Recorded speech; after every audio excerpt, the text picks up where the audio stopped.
শুনুন, এক গ্রিপ লোকেরা বলবে, পরিবারের লোকেরা, আমি যেহেতু এটা বিজেপির লোকেরা মারা গেছে, পরিবারকে আমি সহযোগিতা করছি, উই আর নট হ্যাপি।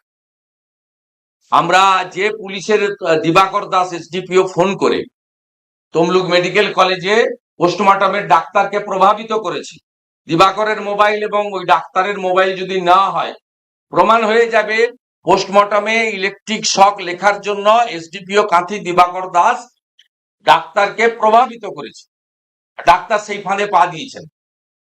আমি পরিবারকে বেরিয়ে গিয়েই অনুরোধ করব ডিভিশন বেঞ্চে যাওয়ার জন্য। কোর্ট মনিটরিং সেন্ট্রাল এজেন্সিকে দিয়ে করতে হবে, কোর্ট করিয়ে নেবে সেন্ট্রাল এজেন্সিকে নিয়ে। পুলিশ এখানে ইনভলভ। 500 জনের উপরে যদি তার ছুড়ে পড়ে, দুটো বিজেপির লোক হিন্দু লোকের গায়ে পড়বে কেন?